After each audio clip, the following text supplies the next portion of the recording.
खबरों के साथ उत्तराखंड विधानसभा चुनाव में प्रचंड बहुमत हासिल करने के बाद भी मुख्यमंत्री की कुर्सी को लेकर बीजेपी में भागदौड़ जारी है और 2/3 बहुमत हासिल करने के बाद बीजेपी अब नए मुख्यमंत्री को लेकर चर्चा में जुट गई है। कार्यवाहक मुख्यमंत्री पुष्कर सिंह धामी फिलहाल देहरादून में ही हैं, जबकि कांग्रेस में हार को लेकर कुनबे की कलह सामने आने लगी है। उधर प्रदेश चुनाव अभियान समिति के अध्यक्ष और पूर्व मंत्री हरीश रावत रविवार को दिल्ली के लिए रवाना हो गए, जहां वे कांग्रेस वर्किंग कमेटी की बैठक में शामिल हुए हैं। इस बैठक में प्रदेश प्रभारी देवेंद्र यादव भी मौजूद रहे हैं, जिसमें उत्तराखंड में पार्टी की हार पर भी मंथन किया गया।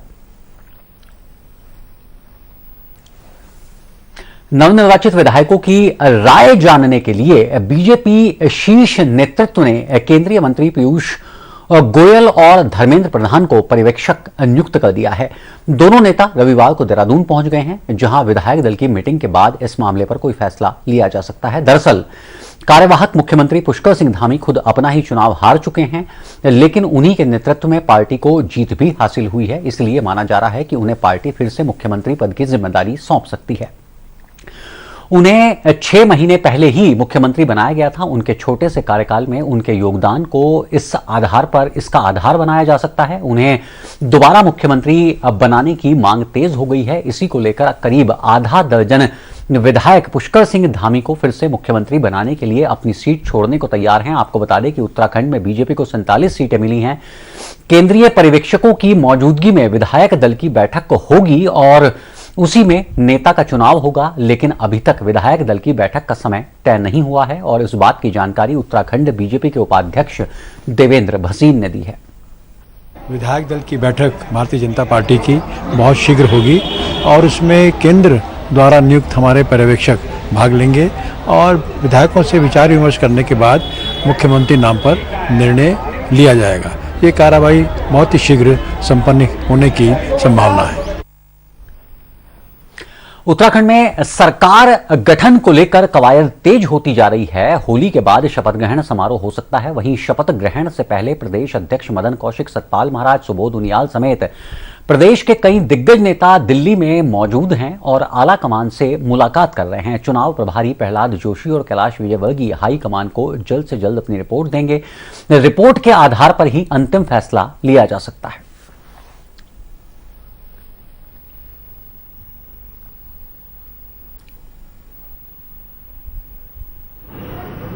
कल तक पर्यवेक्षक यहां आ जाएंगे और कल शाम तो नहीं लेकिन परसों तक विधायक दल के जो बैठक होनी है उसमें नेता का चयन भी हो जाएगा और होली से पहले अगर संभव हुआ, होलास्टिक वगैरह का भी कारण है, तो होली से पहले नहीं तो होली के तुरंत बाद जो है वो मुख्यमंत्री जी शपथ लेंगे और साथ में कितने मिनिस्टर्स शपथ लेते हैं ये तो आने वाला समय ही बताएगा। इसमें ब्राह्मण, राजपूत, हरिजन, जनजाति, मुस्लिम, हिंदू कोई अर्थ नहीं है। जो योग्यता रखता हो, उत्तराखंड का मुख्यमंत्री बनने की काबिलियत रखता हो, वो अनुसूचित ही क्यों ना हो, हमें अच्छा लगेगा कि किसी काबिल व्यक्ति के हाथ में बागडोर सौंपी गई। उत्तराखंड में सरकार गठन को लेकर कवायद तेज होती जा रही है। होली के बाद शपथ ग्रहण समारोह हो सकता है। वहीं शपथ ग्रहण से पहले प्रदेश अध्यक्ष मदन कौशिक, सतपाल महाराज, सुबोध उनियाल समेत प्रदेश के कई दिग्गज नेता दिल्ली में मौजूद हैं और आला कमान से मुलाकात कर रहे हैं। चुनाव प्रभारी प्रहलाद जोशी और कैलाश विजयवर्गीय हाई कमान को जल्द से जल्द अपनी रिपोर्ट देंगे और उसी के आधार पर अंतिम फैसला लिया जा सकता है।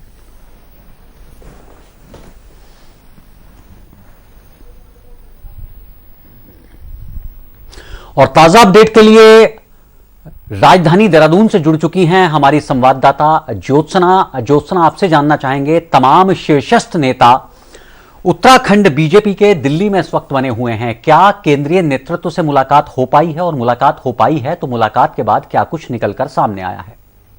अनुज, आप अपना सवाल दोबारा दोहराएंगे? ज्योत्सना, जितने उत्तराखंड के शीर्षस्थ नेता हैं बीजेपी के, वो इस वक्त केंद्रीय नेतृत्व से मिलने के लिए पिछले कई दिन से दिल्ली में मौजूद हैं। क्या केंद्रीय नेतृत्व से, प्रधानमंत्री से, अमित शाह से या जेपी नड्डा से मुलाकात अब तक हो पाई है तो क्या कुछ निकलकर अब तक सामने आया है? देखिए, उत्तराखंड से वो सभी नेता दिल्ली जा रहे हैं जो कहीं ना कहीं मुख्यमंत्री पद की दौड़ में है, या जो कैबिनेट में अपनी जगह चाहते हैं। सबसे पहले तो मुख्यमंत्री पद के चयन का मामला है। हर कोई अपनी जोर आजमाइश कर रहा है। अगर मैं निवर्तमान मुख्यमंत्री पुष्कर सिंह धामी की बात करूं, हालांकि वो दिल्ली नहीं गए हैं, वो देहरादून में मौजूद है, लेकिन देहरादून से उनके पक्ष में भी जबरदस्त लॉबिंग चल रही है। और मुख्यमंत्री धामी की एक ही कह सकते हैं कि वो एक बात पर है कि मुझे कम समय मिला और कम समय मिलने के कारण वो अपने क्षेत्र में भी नहीं जा पाए, और जिसके कारण वो प्रदेश में घूमते रहे और एक उनको हार का सामना करना पड़ा। और पार्टी की ऐतिहासिक जीत तो हुई है, लेकिन वो खुद हार गए, इसलिए उनको एक मौका मिलना चाहिए काम करने का। उनके पक्ष में कई विधायक भी आए हैं जो कह रहे हैं कि उन्हें मौका मिलना चाहिए, युवा नेतृत्व है, तो उनकी लॉबिंग देहरादून से हो रही है। वहीं अगर मैं दूसरे दावेदार की बात करूं, उच्च शिक्षा मंत्री धन सिंह रावत, वो भी अभी दिल्ली नहीं गए, वो देहरादून में है, लेकिन वो भी अपने लिए लॉबिंग कर रहे हैं क्योंकि उनके संगठन और संघ में बड़े मजबूत रिश्ते हैं। उसके माध्यम से वो दिल्ली हाईकमान तक अपनी बात पहुंचा रहे हैं। प्रदेश अध्यक्ष मदन कौशिक जरूर दिल्ली गए थे, उनकी राष्ट्रीय संगठन महामंत्री बीएल संतोष के साथ मुलाकात हुई थी, और ये माना जा रहा था कि इस मुलाकात के पीछे एक तो भीतरघात की जो यहाँ आरोप लगे थे, दूसरा हरिद्वार और उधम सिंह नगर में पार्टी की परफॉर्मेंस बहुत पुअर रही, इन सब चीजों को लेकर उन्होंने अपनी रिपोर्ट भी रखी होगी एज ए प्रदेश अध्यक्ष। और वहीं वहां पर उन्होंने अपने जो भी नजदीकी या जो भी वेल विशर होते हैं शीर्ष स्तर से नेता, उनसे मुलाकात की है आगे मुख्यमंत्री पद के लिए। इस समय सतपाल महाराज जबरदस्त लॉबिंग कर रहे हैं, संघ से लेकर संगठन तक, और लगातार पर्दे के पीछे मीटिंगों का दौर जारी है। सुबोध उनियाल भी दिल्ली में मौजूद है, वो भी लगातार मिल रहे हैं। मदन कौशिक वापस देहरादून आ गए हैं। तो इस तरीके से हर कोई अपनी लॉबिंग कर रहा है। अप्रत्याशित तौर पर महिला मोर्चे की प्रदेश अध्यक्ष पूर्व मुख्यमंत्री बीसी खंडूड़ी की बेटी और कोटद्वार की नव निर्वाचित विधायक रितु खंडूड़ी का नाम भी चल रहा है कि इस बार हो सकता है कि महिला नेतृत्व पर प्रधानमंत्री मोदी यकीन करे। तो इस तरीके की चर्चाएं हैं। दावेदार दिल्ली में हैं, अपनी अपनी तरीके से अपने अपने किले को मजबूत करने की कोशिश कर रहे हैं। लेकिन अनुज, आप भी जानते हैं कि बीजेपी में वही होता है जो शीर्ष नेतृत्व तय करता है। उत्तराखंड के मामले में अभी शीर्ष नेतृत्व ने कोई भी बातचीत नहीं की है, क्योंकि उत्तराखंड के लिए ना अभी तक पर्यवेक्षक नियुक्त हुए हैं, न तिथि तय हुई है। लेकिन बीजेपी सूत्रों के मुताबिक होली के बाद विधानमंडल दल की बैठक होगी और संभवतः 20 या 21 मार्च को नई सरकार का गठन यहां पर हो जाएगा। इस तरीके की बात अभी तक बीजेपी सोर्सों के माध्यम से हमें पता चली है। अनुज जी जी जी ज्योत्सना, इस बीच एक अहम सवाल यह उठता है कि धन सिंह रावत से जब आपकी बातचीत हुई थी तो धन सिंह रावत ने सीधे सीधे कहा था कि वो मुख्यमंत्री पद की रेस में नहीं है। इसके साथ ही उन्होंने एक शब्द का और इस्तेमाल किया था कि उत्तराखंड में जो जीत है वो प्रधानमंत्री के कारण है। इस बयान से इस तरह का बोध होता है कि धन सिंह रावत के अलावा जो बीजेपी के नेता ये साबित करने में जुटे हुए हैं, उसमें पुष्कर सिंह धामी भी शामिल है कि बहुत छोटे से कार्यकाल की मेहनत से उनके नेतृत्व में एक बार फिर से ऐतिहासिक जीत हासिल हुई है। उस दावे को वो पानी करना चाहते हैं और सारा श्रेय प्रधानमंत्री को देना चाहते हैं, यानी कि रेस से सबको बाहर कर देना चाहते हैं ये बयान देकर कि उत्तराखंड के किसी नेता के कारण पार्टी दोबारा सत्ता में नहीं आई है, बल्कि प्रधानमंत्री के कारण सत्ता में आई है। हालांकि ये बात किसी हद तक सही भी है। अनुज, देखिए, जीता हुआ कोई भी है, मुख्यमंत्री पद का दावेदार कोई भी है, चाहे वो धन सिंह रावत हैं, चाहे सतपाल महाराज हैं, चाहे सुबोध उनियाल हैं या पुष्कर सिंह धामी है, हर कोई जानता है कि उत्तराखंड में बीजेपी क्यों जीती, किसकी वजह से बीजेपी की ये जीत सुनिश्चित हुई, और वो एकमात्र सबका जवाब होगा, कोई भी हो, कि वो प्रधानमंत्री मोदी हैं। अगर मोदी मैजिक न चला होता तो जैसा मैं आपको कल भी कह रही थी कि बीजेपी आंतरिक तौर पर मान चुकी थी कि उसकी 30 से कम सीटें आ रही हैं, और क्राइसिस मैनेजमेंट को यानी कि 36 का आंकड़ा पाने के लिए बीजेपी हाईकमान ने खास तौर पर कैलाश विजयवर्गीय को देहरादून भेज दिया था। काउंटिंग से एक हफ्ते पहले विजयवर्गीय की आधा दर्जन उन विनिंग कैंडिडेट से बातचीत हो चुकी थी जो या तो निर्दलीय लड़ रहे थे या दूसरे दल के टिकट पर लड़ रहे थे, क्योंकि बीजेपी हर हाल में उत्तराखंड में सरकार बनाना चाहती थी। उसे इस बात का भी आभास था कि कांग्रेस को क्लियर कट मेजॉरिटी नहीं मिल रही है। हालांकि जितने भी इंटरनल राज्य के स्तर पर सर्वे हुए, राज्य के चाहे पत्रकार है, चाहे जो लोग एनालिसिस करते हैं राजनीतिक तौर पर, या फिर ब्यूरोक्रेसी है, सबके हिसाब से कांग्रेस अप थी, यानी कि बीजेपी से ज्यादा सीटें कांग्रेस को आनी थी। लेकिन जो लास्ट मोमेंट पे, लास्ट हफ्ते में प्रधानमंत्री मोदी की 3 बड़ी जनसभाएं उत्तराखंड में भी उसने कह सकते हैं कि पाला पलट दिया। महिला वोटर ने बहुत ही खामोशी से बीजेपी के पक्ष में वोट दिया और वो साइलेंट हो गई और उनके मिजाज को कोई भी नहीं भांप पाया। जब ईवीएम खुली तब पता चला कि पहाड़, जिसे बीजेपी अपना माइनस मान के चल रही थी कि पहाड़ में हम हार रहे हैं, वहां से बीजेपी ने लीड लेनी शुरू करी।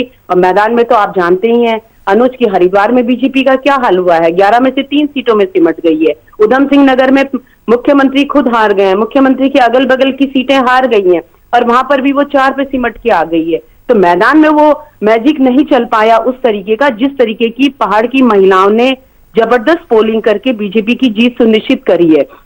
ऐसे में कोई भी बीजेपी का नेता इस बात को कैसे कह सकता है कि ये जीत उसकी वजह से या फिर केवल मुख्यमंत्री की वजह से हुई, क्योंकि प्रधानमंत्री मोदी इस समय बीजेपी के सर्वोच्च नेता है, सबसे ज्यादा लोकप्रिय नेता है और बीजेपी का ट्रम्प कार्ड है, क्योंकि प्रधानमंत्री मोदी ही वही मैजिक है। उनका ही मैजिक होता है कि उत्तराखंड में भी दोबारा से इतिहास रचा जाता है और यूपी में भी। यूपी में योगी बहुत लोकप्रिय मुख्यमंत्री रहे हैं, वो अलग बात है कि वहां मोदी और योगी की जोड़ी बड़ी लोकप्रिय रही है, लेकिन उत्तराखंड में तो अनुज आप जानते हैं कि 5 साल में 3-3 मुख्यमंत्री बदले। जी जी जी जी ज्योत्सना, तमाम बातचीत और जानकारी के लिए आपका बहुत बहुत शुक्रिया। यहां वक्त हो चला एक छोटे से ब्रेक का। ब्रेक के उस पार भी खबरों का सिलसिला जारी रहेगा। आप चलते रहिए सहारा समय के साथ।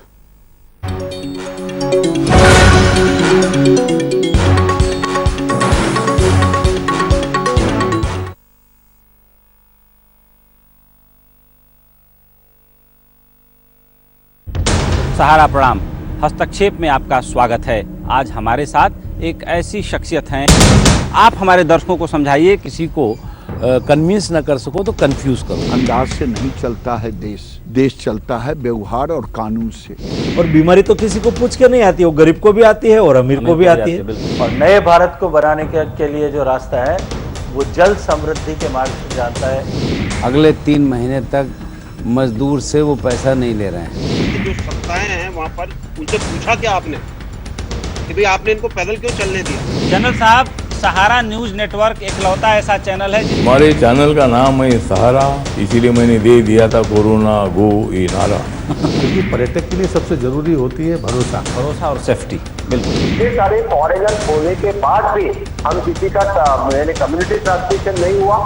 महामारी में हम लोग तुरंत जाके उलझ गए हैं, ये तो कहा जा सकता है कि सर मुरादे ओले पड़े। तो एक तरीके से हमारे कम्युनिटी में एक सेंस ऑफ रिस्पॉन्सिबिलिटी भी था जो पब्लिक ने काफी सपोर्ट किया।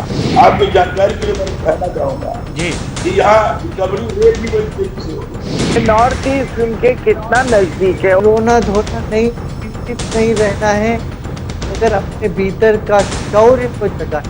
यह कोई दैवी आपदा है, प्रकृति नाराज है या इंसान की कोई बड़ी भूल है? मैं जो देख रहा हूँ ये प्रकृति का एक संकेत है।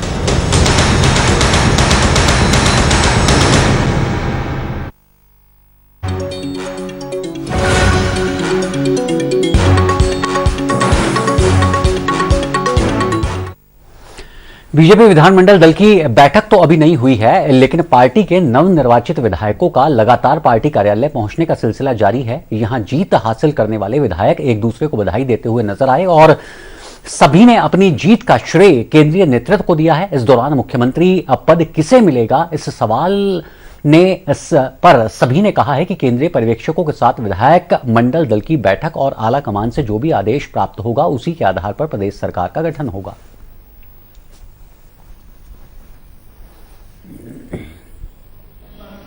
देखिए, हमारी भारतीय जनता पार्टी की अनुशासित पार्टी है और पहले भी हम लोगों ने सारे अधिकार विधायक लोग जो हैं अपने हाईकमान को दे देते हैं और हमारा हाईकमान बहुत सोच समझ के जो भी निर्णय देता है उसको सबको स्वीकार होता है। मुझे लगता है कि बहुत अच्छा निर्णय उनका तरफ से होगा।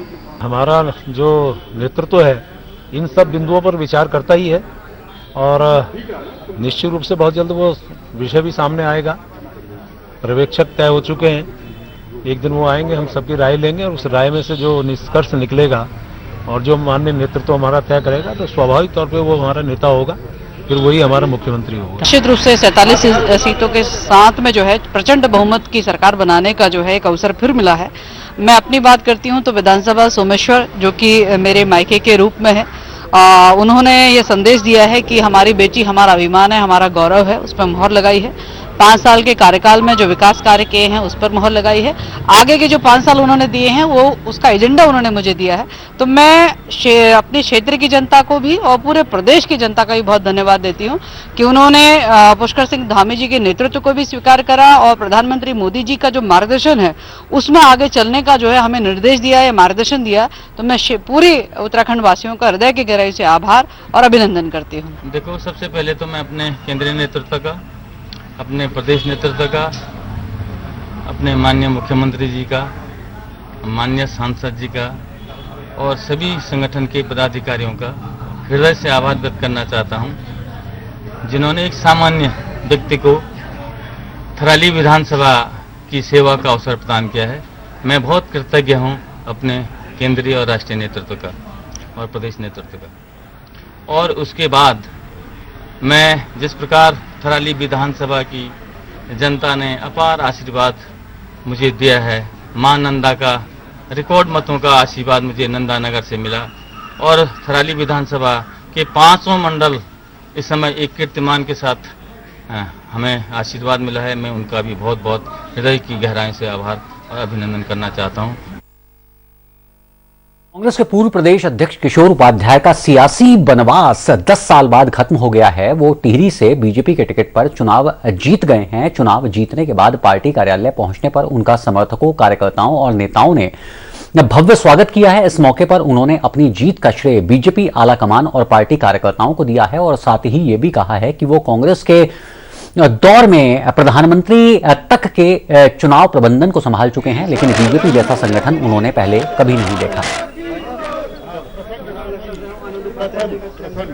करियर भविष्य में क्या होगा इसके बारे में तो ज्योतिषी क्या ब्रह्मा भी नहीं बना सकते, लेकिन मुझे पूरा भरोसा है कि जिस भावना से भारतीय जनता पार्टी ने मुझे सहजता से स्वीकार किया है और इस चुनाव में टिहरी में खाली एक सीट छोड़ करके हमारे जिलाध्यक्ष भी हैं रतुड़ी जी, हो सकता था वो छठी सीट भी आ जाती, कुछ कमी रह गई इसलिए नहीं आ पाई। जिस तरह से जनता ने आशीर्वाद दिया है, मुझे पूरा भरोसा है कि हमारा जो राज्य का नेतृत्व है और उसके साथ में केंद्र का नेतृत्व है वो तय करेगा कि राजनीति में किसका क्या भविष्य होना है और जो भी निर्णय हो लेंगे हम सबको स्वीकार होगा। भारतीय जनता पार्टी ने जिस तरह से अपने काडर को खड़ा किया है और उनमें जो जिजीविषा है लड़ने की और उसके साथ में अगर निर्णय ले लिया नेतृत्व ने उसका साथ देने की, वो अभूतपूर्व है। मैं तो भाई जन्म भर के लिए उन सब का आभारी हो गया जिस तरह से उन्होंने एक नए व्यक्ति को सहजता से स्वीकार किया और उसके साथ में सहयोगी आशीर्वाद भी दिया, एक संकल्प के साथ कि हम लोगों को जीतना है। जबकि वहां पर जो लोग चुनाव लड़ रहे थे वो थोड़ी लड़ रहे थे, वहां तो पता नहीं कहां से कौन कौन लोग लड़ रहे थे उसका आकलन आप करना। और उसमें कहीं न कहीं जो है वो जो दूसरे दलों के नेता थे वो खुद चुनाव लड़ रहे थे, उन्होंने वहां पर जिस तरह से सारी व्यवस्थाएं जो है भेजने का काम किया।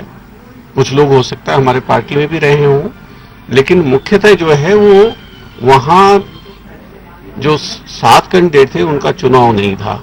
अब वो मुझे पहले भी जहां मैं रहा वहां भी रोकना चाहते थे, यहाँ भी रोकने की उन्होंने कोशिश की, लेकिन भारतीय जनता पार्टी के नेतृत्व ने और साथ में भारतीय जनता पार्टी परिवार ने, मैं कार्यकर्ता नहीं कहता हूं, उनके मंसूबों को सफल नहीं होने दिया।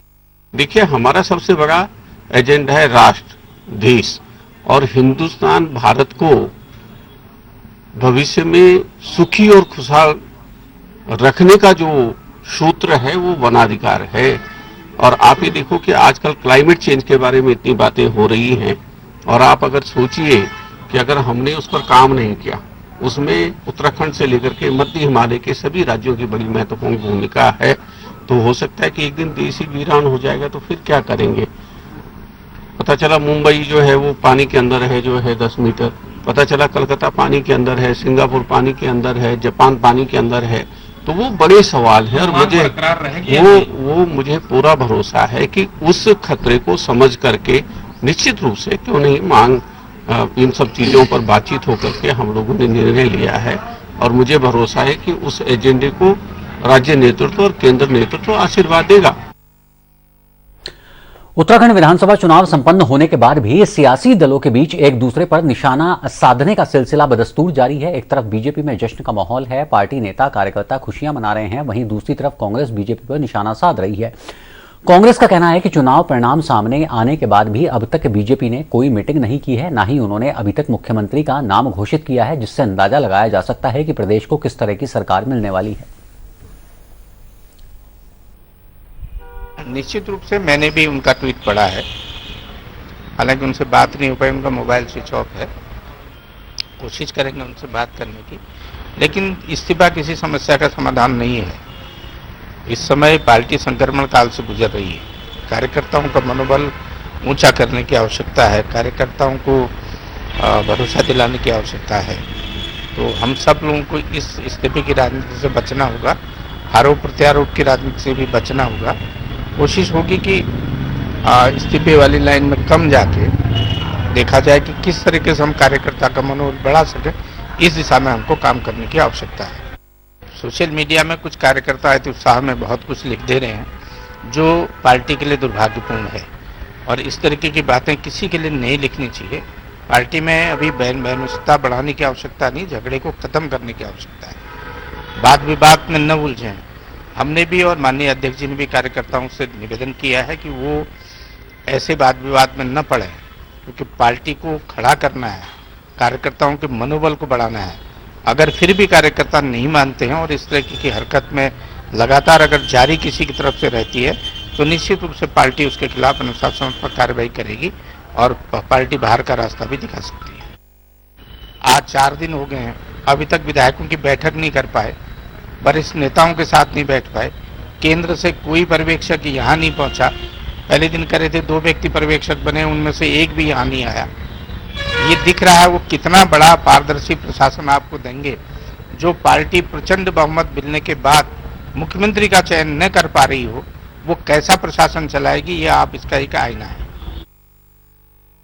उत्तराखंड बीजेपी के प्रदेश अध्यक्ष मदन कौशिक के नेतृत्व में चुनाव लड़ा गया और मदन कौशिक ने भी हरिद्वार से 5वीं बार भारी बहुमत से जीत दर्ज की है। हरिद्वार के साधु संतों ने मदन कौशिक को उत्तराखंड का मुख्यमंत्री बनाने की मांग की है। दरअसल मदन कौशिक हरिद्वार के शांभवी धाम में साधु संतों की होली में शिरकत करने पहुंचे थे। इस दौरान संतों ने उन्हें मुख्यमंत्री बनाने की मांग की है। शंकराचार्य परिषद के अध्यक्ष स्वामी आनंद स्वरूप ने कहा है कि मदन कौशिक के बतौर प्रदेश अध्यक्ष रहते हुए उत्तराखंड में बीजेपी ने प्रचंड जीत हासिल की है, इसीलिए उनकी मांग है कि उन्हें ही उत्तराखंड का सीएम बनाया जाए। जबकि मदन कौशिक ने बताया है कि इसका फैसला शीर्ष नेतृत्व करेगा।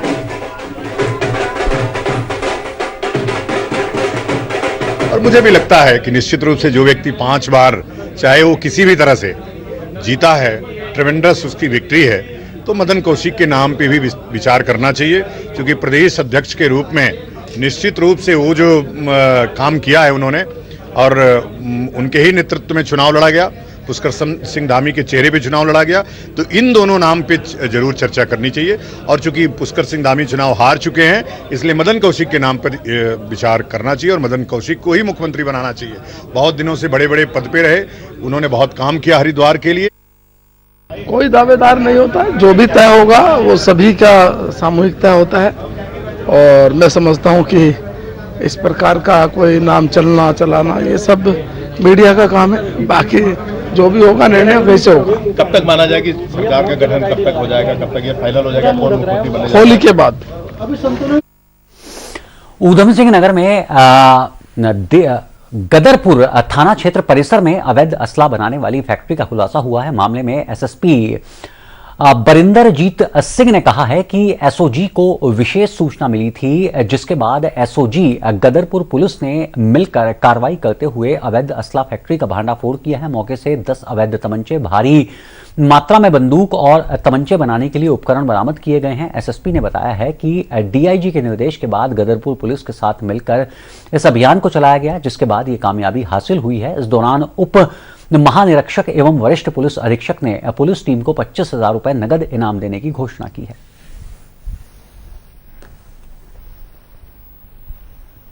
कल रात में के स्कैनिया चौकी क्षेत्र में आर्यनगर एरिया पड़ता है, वहाँ पर जो रामपुर के साथ जंगल लगते हैं वहाँ पर अवैध असले की फैक्ट्री चल रही है। इसी सूचना पे तमाम कई और जो हमारी क्राइम प्रिवेंशन के लिए टीमें हैं उनको साथ इकट्ठा करते हुए और थाना गदरपुर की पुलिस टीम को भी साथ लेते हुए इनके द्वारा एक बड़ी टीम का गठन किया गया और रात्रि में जो है उस क्षेत्र में जाके रेड की गई। इसमें 3 लोग जो है वहाँ पे मौके से गिरफ्तार किए गए, जिनका नाम। और अब बात करते हैं राष्ट्रीय भारतीय सैन्य कॉलेज में आयोजित कार्यक्रम की। इस कॉलेज ने यानी RIMC ने अपनी स्थापना के 100 साल आज 13 मार्च को पूरे कर लिए हैं और इस मौके पर आयोजित कार्यक्रम में उत्तराखंड के राज्यपाल retired lieutenant general Gurmeet Singh ने बतौर मुख्य अतिथि शिरकत की। उन्होंने कहा है कि तकनीकी कुशलताओं के साथ अपडेशन और इनोवेशन की सोच रखने वाले युवा भविष्य में तरक्की का रास्ता बनाएंगे। उन्होंने कहा है कि RIMC पिछले 100 वर्ष से देश की सेवा कर रहा है और यहां छात्रों ने दूसरे विश्व युद्ध से लेकर बालकोट ऑपरेशन तक अपनी सेवाएं दी हैं, जिसे भुलाया नहीं जा सकता। उन्होंने हर बार अपने साहस का परिचय दिया है, इसलिए विभिन्न चुनौतियों से गुजरते हुए सर्वोच्च स्थान पर प्रतिष्ठित है।